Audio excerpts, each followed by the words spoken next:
நாங்கள் இப்போ பார்க்க போகிற விடயம் தரம் 10 வகுப்புக்குரிய சதவீதம் என்ற பாடத்தின் எளிய வட்டி பற்றி பார்க்க போகிறோம். இதோட இந்த சதவீதம் என்ற பாடம் நிறைவு பெறுது. இதுக்கு முன்னே நாங்கள் தீர்வை,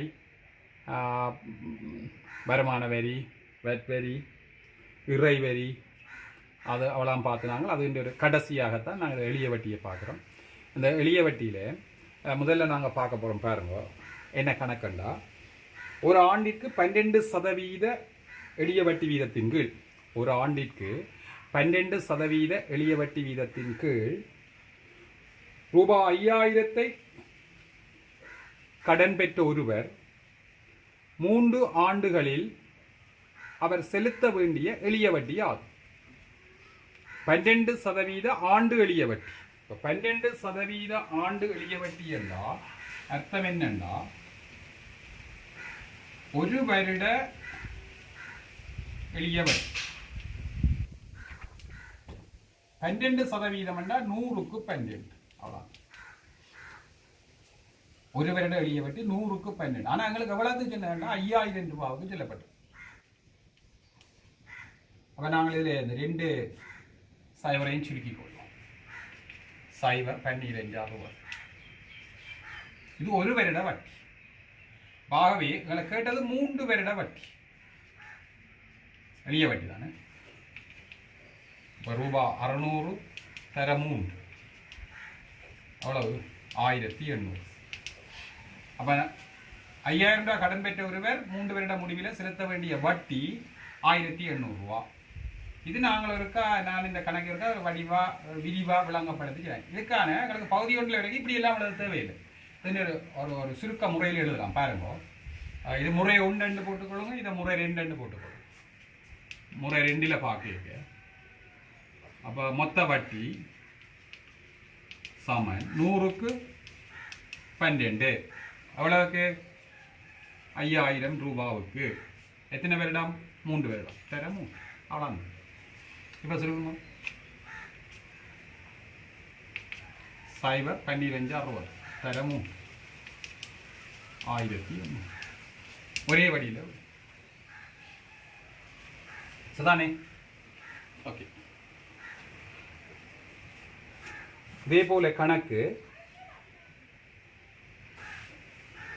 அந்த பயிற்சி புத்தகத்தில் பக்கம் 159 2 கணக்கு இருக்கு. செய்து கொள்ளலாம். இதில் மாத வட்டியிலேயும் ஒரு கணக்கு வாரது பார்ப்போம். இருக்கா? இது வருட வட்டி. மாத வட்டியில் வந்தால் எப்படி செய்கிறதுன்ற பார்ப்போம். அதுக்கு ஒரு கணக்கை பார்ப்பேன் நான். அடுத்த விஷயம்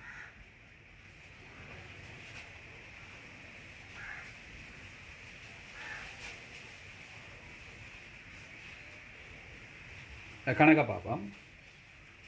2% மாத எளிய வட்டிக்கு, 2% மாத எளிய வட்டிக்கு ரூபாய் 8000 கடனாக பெற்ற ஒருவர் 3 மாதங்களுக்கு பின்னர் கடனில் இருந்து விடுபடுவதற்கு செலுத்த வேண்டிய மொத்த பணத்தை காண்க. சதானே? அப்ப என்ன செய்ய போறோம்டா, 2% மாத எளிய வட்டி, 2% மாத எளிய வட்டி என்றால் அப்ப ஒரு மாத வட்டி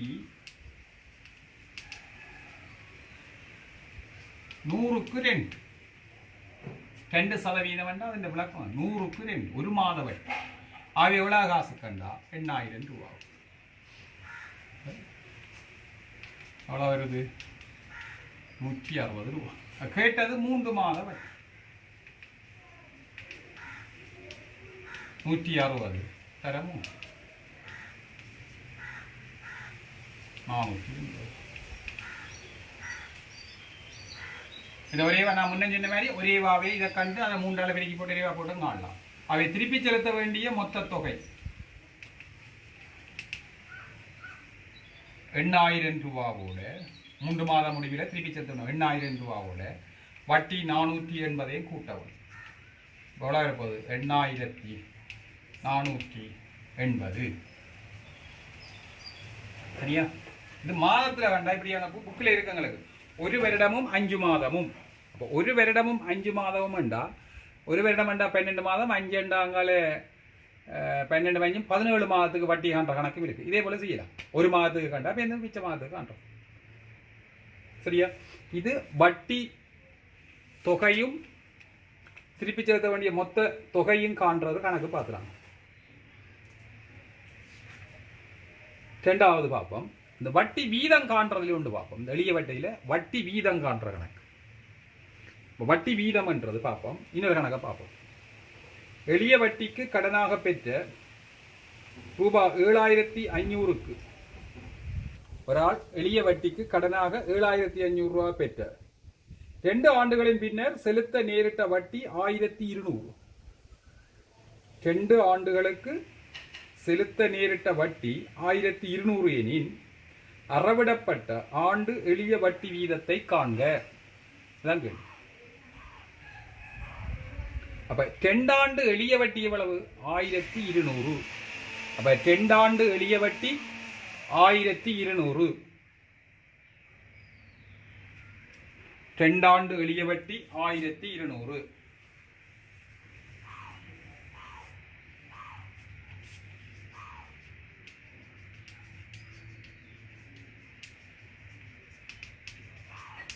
1200. அப்ப ஒரு ஆண்டு எளிய வட்டி அவ்வளவு 600. ஒரு ஆண்டு எளிய வட்டி 600. அதில் கணக்கில் சொல்லப்பட்டிருக்கு எவ்வளவு தொகைக்கு? 7500. 7500க்கு தான் 2 ஆண்டுக்கான எளிய வட்டி 1200 வந்தது. அப்ப வட்டி வீதம்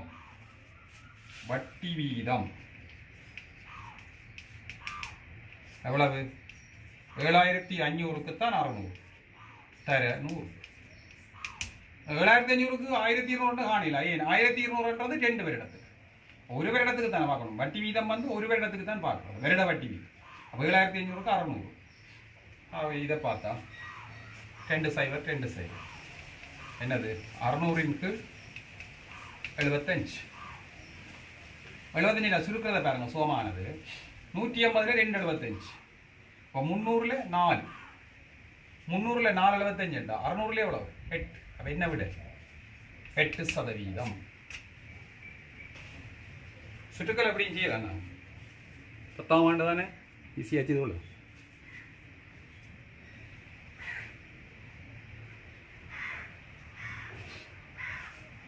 சரியா? இதே போல இந்த வட்டி வீதம் காண்றதுக்கும் எங்களோட 159 160ஆம் பக்கத்திலையும் 2 4 கணக்கு இருக்கு. வட்டி வீதம் காண்றதுல 159ஆம் பக்கத்தில் 2 கணக்கு இருக்கு, 160ஆம் பக்கத்திலையும் 2 கணக்கு இருக்கு. அப்ப 4 கணக்கு நாங்கள் அதை செய்து கொள்ளலாம். சரிதானே?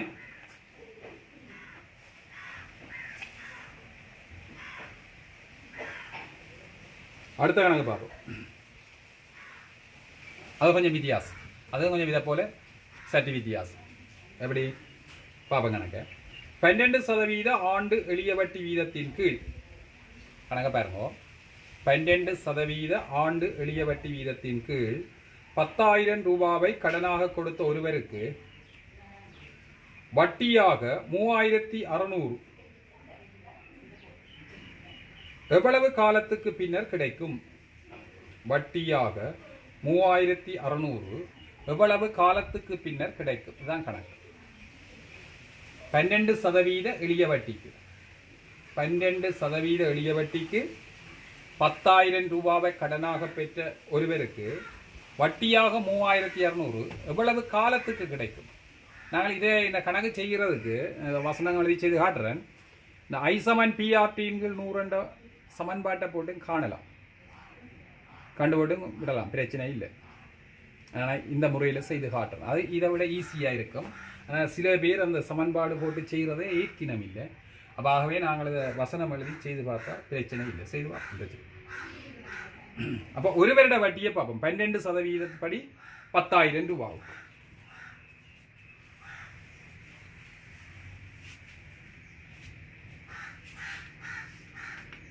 என்னது? ஒரு வருட எளிய வட்டி 100க்கு 12 10,000 ரூபாவுக்கு இது 2 சைபர், இங்கேயும் 2 சைபர். அப்போ எவ்வளோ வருது? 1200. இது ஒரு வருட எளிய வட்டி, ஒரு வருட எளிய வட்டி. அப்போ எங்களுக்கு மொத்த வட்டி 3600 ரூபா கிடைச்சிருக்கு. அவை காலம் எவ்வளவு காலம் என்றா மொத்த வட்டியை ஒரு வருட வட்டியால் பிரிக்கிறோம். அப்போ 3600 1200 பிரிக்கிறோம். எவ்வளோன்றது 3 வருடங்கள். இது வலிய வட்டியில ஒரு புரிம்பான ஒரு வாதி. வருடம் காண்றது மிச்சமெல்லாம் தந்தா வருடம் எப்படி காண்றதுன்றதுக்கான கணக்கு.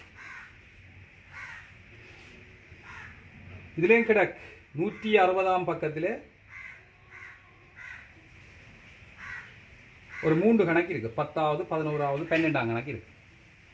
நாங்கள் அதை செய்து கொள்ளலாம், பிரச்சனை இல்லை. சுமார் கணக்கு இதன்படியே செய்து கொண்டு போகலாம். இல்லாட்டா நான் ஐசமன் பிஆர்டின்கள் 100 ஒரு முறையை சொல்லித்தாரேன். ஆனால் எந்த வரையும் அப்படி எல்லா கணக்குக்கும் அப்படி செய்யலாம். அப்படியே ஐசமன் பிஆர்டி 100. ஐ என்றது இன்ட்ரெஸ்ட் வட்டி எவ்வளவு? 3600. முதலீடு தொகை எவ்வளவு? 10,000. வட்டி வீதம் 12. காலம் டி தான் தெரியாது, கீழே 100. அப்போ நான் இப்போ இதில் வச்சுக்கொண்டு இந்த 2 சைவரையும் 2 சைவரையும் சொல்லிக்கிறேன். 3600 சமன் 1200 டி. அவை மாற்றி விடுங்க.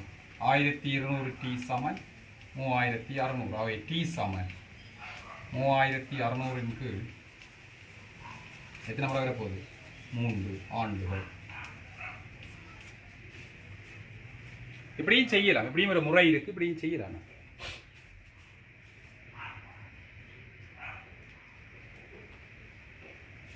சரியா? இதே போல கணக்கும் புக்கில் இருக்கு. எங்களுக்கு தேவையான 3 கணக்கு இருக்கு, அதை நாங்கள் செய்து கொள்ளலாம்.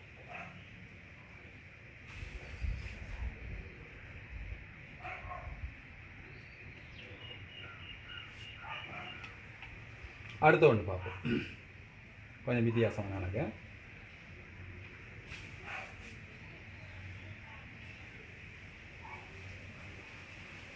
மூன்று சதவீத மாத எளிய வட்டி வீதத்துக்கு 3% கணக்கு இருக்கா குறிங்க, சொல்லிக்க கணக்கு இருக்கா குறிங்க, பிரச்சனை இல்லை. என்ன எழுதிக்கொண்டிருந்தா நேரம் செல்லும். 3% மாத எளிய வட்டி வீதத்திற்கு பெற்ற கடனுக்காக 8 மாதங்களுக்கு பின்னர் செலுத்த நேரிட்ட மொத்த பணம் 3100.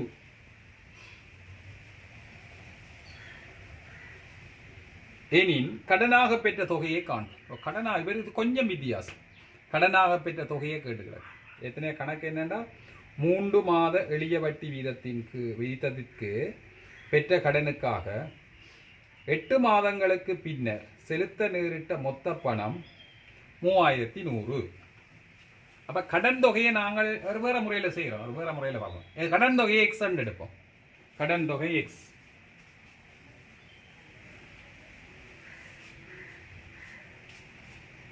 கடன் தொகை எக்ஸ்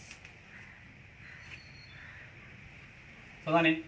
கடன் தொகை எக்ஸ் என்றா எங்களுக்கு கணக்கில் எவ்வளவு? 3 மாத எளிய வட்டி 8 மாதங்களுக்கு பின்னர் 3100. அப்போ ஒரு மாத வட்டி 100க்கு 3% எவ்வளவுக்கு? எக்ஸுக்கு. ஆவி என்னென்னு போட போகிறோம்? 3x × 100. அப்போ 8 மாத வட்டி 3x × 100 தர 8. தேவையா சுருக்கலாம். நாங்கள் 4 2 4 25 4 2 இது 4 25. அப்போ 6x கீழ் 25. இது 8 மாத வட்டி, மொத்த வட்டி கணக்கு பாருங்க. இந்த வட்டியே முதலையும் சேர்த்தா எவ்வளவு வருதுன்னா 3100. அப்போ என்ன செய்யப்படுறேன்? வட்டி சக முதல் சமன் 3100. வட்டி எவ்வளவு? 6x × 25. முதல் எவ்வளவு? எக்ஸ் தொகை. சமன் 3100 பொமசியர் இதுக்குள்ள ஒன்று தானே பொமசியர் 25 மேலே 6x இது வைக்கினா 25x சமன் 3100. அப்போ 6x 25x 31x கீழ் 25 சமன் 3100. அதனால் இந்த கணக்கு செய்ய சுருக்கம் ஒன்று இருக்கு பாருங்க. இதில் 31x இங்கே மேலே 3100 31 100. அப்போ இந்த 31ஐயும் இந்த 31ஐயும் சுருக்கலாம். சுருக்கங்களை பயன்படுத்தலாம். அப்போ எக்ஸ் சமன் 25 இதில் 100 எவ்வளோ இருப்போது 2500. அப்போ கடன் தொகை எவ்வளவு 2500. கூட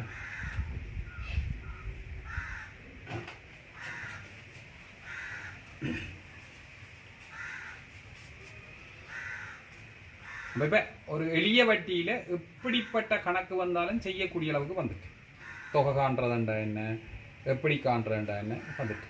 இதில் கொஞ்சம் வித்தியாசமான கணக்கு ஒன்று இருக்குது. கடைசியில் இப்படி கணக்கும் இருக்குது. புக்கில் நாங்கள் செய்து கொள்ளலாமல் புதுக்கருக்கா பார்த்தா ஐ சமன் PRT/100 இருக்கா பயன்படுத்தி செய்து பார்ப்போம். அது செய்தால் உதவிட சுவமாகும். தொகை தானே கேட்டது. என்ன கேட்டது 3 மாதம் எளிய வட்டி வீதத்துக்கு பெற்ற கடனுக்கு 8 மாதங்களுக்கு பின்னர் செலுத்த நேரிட்ட மொத்த பணம் 3000. எக்ஸண்டு போட்டு பேருந்ததை கழிச்சு போட்டு அது கிட்டத்தட்ட இதே போல தான் பெறும். செய்து பாருங்க பிரச்சனை ஒரே விட தான் பெறும். சரிதானே? ஓகே. இப்போ இந்த புத்தகத்தில் உள்ள அப்புறம் 16ஆம் கணக்கு இருக்கு. ஒரு நல்ல கணக்கு அது இருக்கா பார்ப்போம். அது கொஞ்சம் நடைமுறை சாத்தியமான ஒரு கணக்கு. சரியா? என்ன கணக்குன்னா 2 ஆண்டுகளின் இறுதியில் ரூபாய் 5000 செலுத்தி கடனிலிருந்து விடுபடுவதன் பேரில் ஒருவர் எளிய வட்டிக்கு கடனாக பெற்றார். 2 ஆண்டுகளில் 5000 ரூபாய் கொடுத்து கடனில் இருந்து விடுபட போறேன். 2 ஆண்டுகளில் 5000 ரூபாவை கொடுத்து கடனில் இருந்து விடுபடுவதன் பேரில் எளிய வட்டிக்கு கடனாக பெற்றார். எனினும் இக்கொடுக்கல் வாங்கல் 5 ஆண்டுகளுக்கு நீடித்தமையால் கடனிலிருந்து விடுபடுவதற்கு 6500 செலுத்த நேரிட்டது. சரியா? கடனிலிருந்து விடுவதற்கு 6500 செலுத்த நேரிட்டதா? கணக்கு பாருங்க. நல்ல கணக்கு.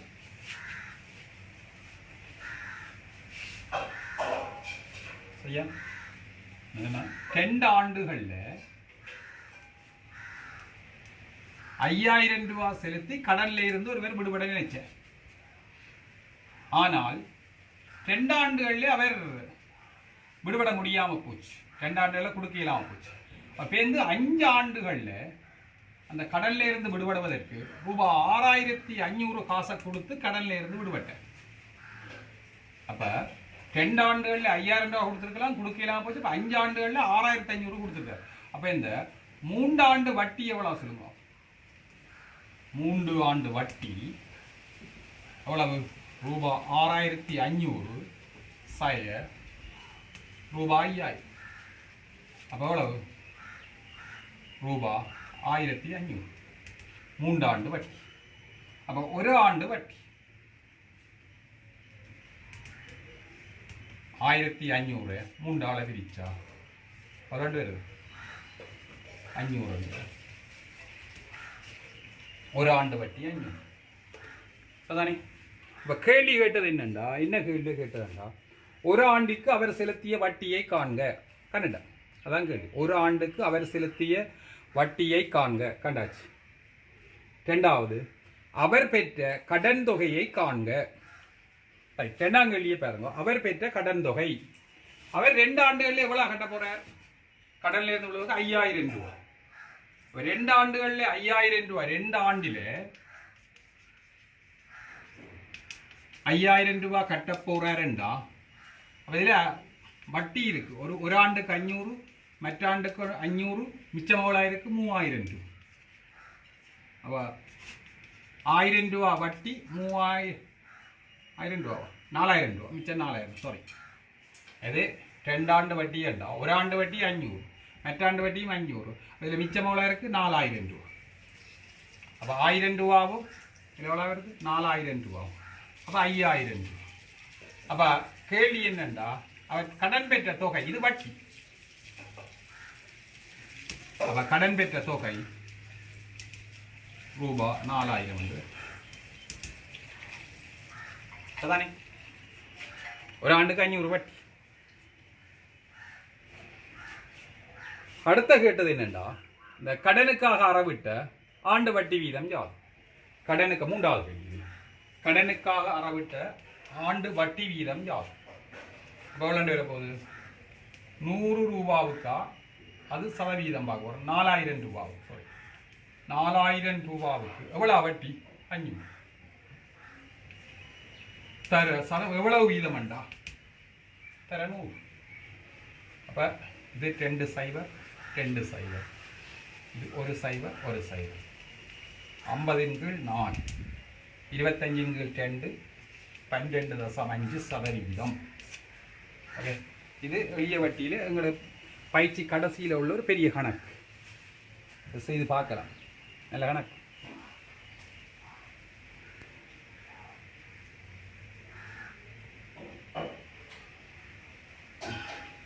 சரியா? இப்போ நாங்கள் எளிய வட்டி சம்பந்தமாக இப்போ புக்கில் உள்ள எல்லா கணக்கையும் நாங்கள் இப்போ செய்து கொள்ளலாம். எளிய வட்டி சம்பந்தமாக கம்ப்ளீட். சரிதானே? எளிய வட்டியில் உள்ள அனைத்து கணக்கையும் நாங்கள் பார்த்து கொண்டால் அதோட இந்த சதவீதம் என்ற பாடம் எங்களுக்கு நிறைவு பெறுகிறது. சதவீதம் என்ற பாடத்தை நாங்கள் முற்றுமுழுதாக படித்து கொள்ளலாம். சரிதானே? அதுக்கு அடுத்ததாக நாங்கள் சமன்பாடுகள் என்ற பாடம் படிக்க போகிறோம். இந்த சமன்பாடுகள் என்ற பாடத்துக்கு முன்னம் இந்த அட்சரகணித பின்னங்கள் இருக்கா பார்த்து கொண்டா அங்கே சமன்பாடுகள் தீர்க்கிறது எங்களுக்கு ஈஸியாக இருக்கு. அப்போ சமன்பாடுகளுக்கு முன்னம் அட்சரகணித பின்னங்கள் என்ற பாடத்தை ஒரு காணொலியினூடாக பார்ப்போம். இப்போ இந்த சமன்பாடுகள் என்ற பாடத்தை ஒரு 2 காணொலியினூடாக பார்ப்போம். சரிதானே? அப்போ தொடர்ந்து இவ்வாறான காணொலிகளை நீங்கள் பார்க்க வேணுமெண்டா எங்களுடைய இந்த சேனலை சப்ஸ்கிரைப் செய்யுங்க, ஷேர் பண்ணுங்க, லைக் பண்ணுங்க. அடுத்த ஒரு காணொலியில் சந்திக்கும் வரை நன்றி.